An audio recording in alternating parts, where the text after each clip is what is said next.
every project that we complete must have to undergo a quick, it has to undergo a validation audit before we fully pay the contract amount, Your Honor. So meron yung quick quality assurance unit, may audit team na dapat umiikot parati, Your Honor, before we pay the final payment for this project, Your Honor.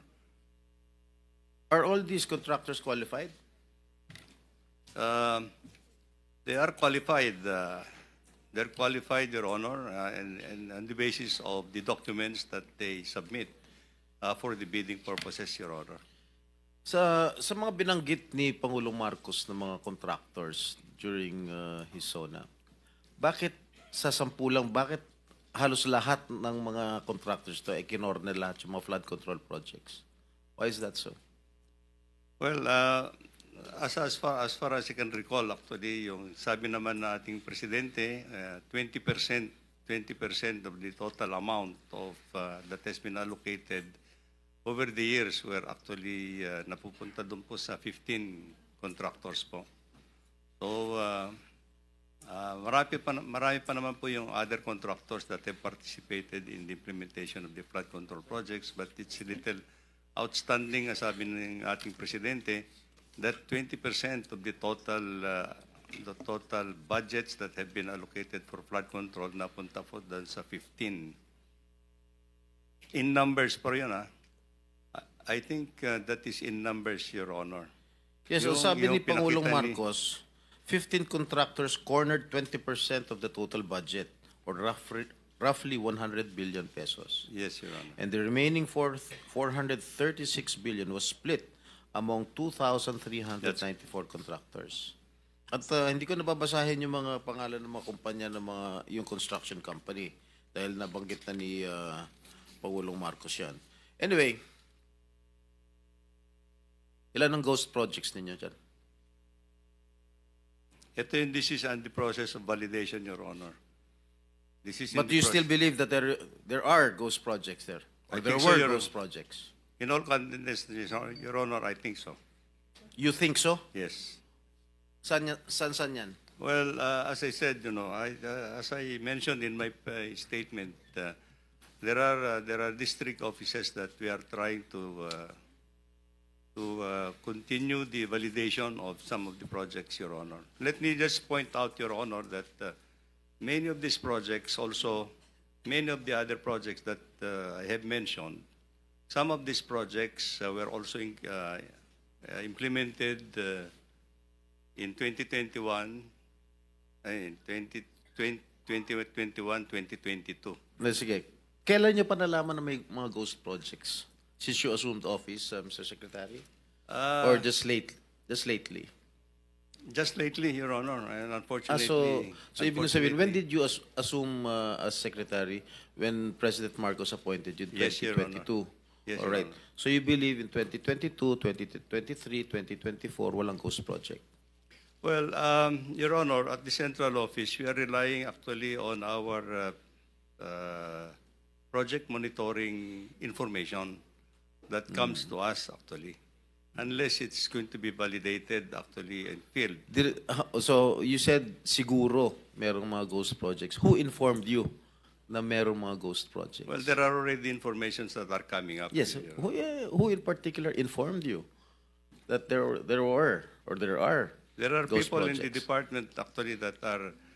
And how do they know that na merong mga ghost projects? Well, there are people actually who can actually certify, Your Honor, and these are the projects that we are now intensively validating actually.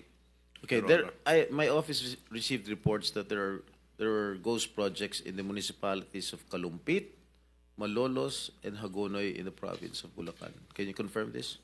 Yes, Your Honor. That's true.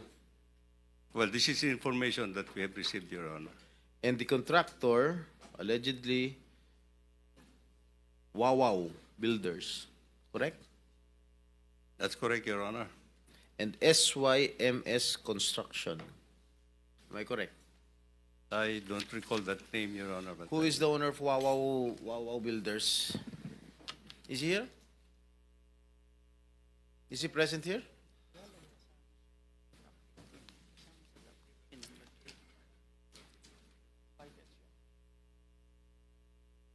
Senator Jinggoy was invited but walang reply as of now. May I know who is the legitimate owner of this construction company? Mark Alan Arevalo. Alan Arevalo. All right. I think the committee already will issue a subpoena. All right. So, sa aking palagay, itong mga ghost projects na nabulgar na ngayon, siguro inaayos na nila. Tama? Para hindi malata na ghost. And I don't think that they will have that capability anymore, Your Honor, because I think if these were ghost projects in the first place, they would not have delivered the time actually to do anything at this point in time. The records will show that if there is no project at all that was implemented, and payment has been made, then it's on. Tapos na, nasunog na yung pera natin. That's actually. All right. Magkano ang anomaly. in-award dito sa sa Wawaw? Wawaw Builders. I don't have the figure right now, Mr. Chair, but I think it's predominantly. No. Meron mga figures dyan. Huwag niyo ako lulukoyin dito. Yeah. Labas niyo kung magkano yung in-award nito sa Wawaw Builders. Mga ghost projects. We'll wait for it.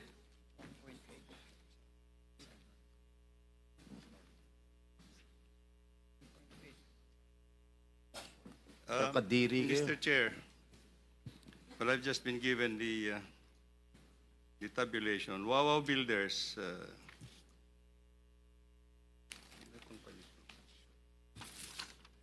Wawaw Builders. The number of projects, the total projects, total cost of the projects that have been implemented is 9 billion.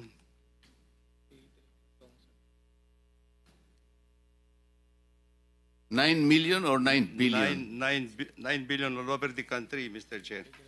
But let me just point out, in Bulacan alone, Wawaw Builders had 85 projects amounting to 5,971,811.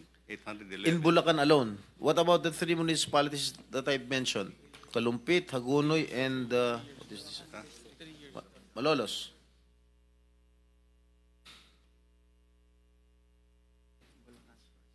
This is for Bulacan First Engineering District Office, Your Honor. Ito bang, I'm not familiar, no? Ito bang Kalumpit, Malolos, Hagonoy falls under the first Yes, Your Bulacan Honor. district? Ah? Yes. Alright. Yes, Your Honor. So magkano? Yung sa Wawaw?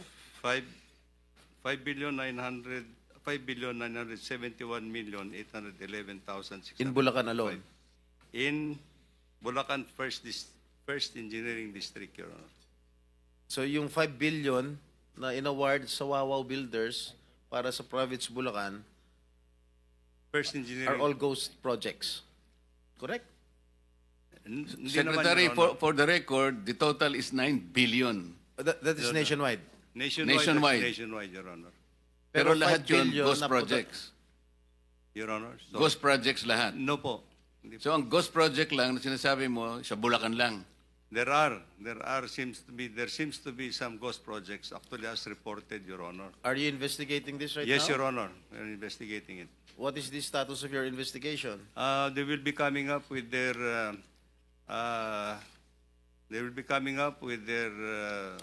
financial and physical report in 1 week's time, Your Honor, to my office. Mr. Chairman, with the permission of Senator Jingo Estrada, Yes. it's connected to his question. Yes, Senator Soto, please. You are an executive How did Wawaw ex officio Builders? official, right? How did Wawaw Builders get that 5.9 billion in those three municipalities in Bulacan?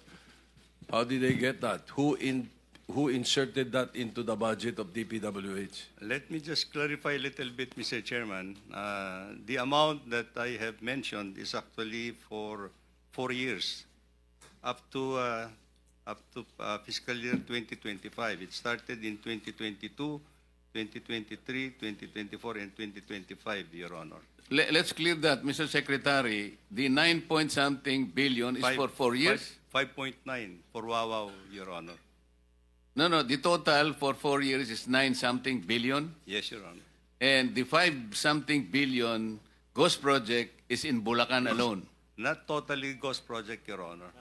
I'm not saying it's not totally ghost project, but the total amount of project that 85 projects that he has implemented during the 4-year period amounts to 5,971,000,000, Your Honor. So, Senator Jingo, you're finished already? Tito pa. Are you going to interject, Bam? You want to interject? Okay.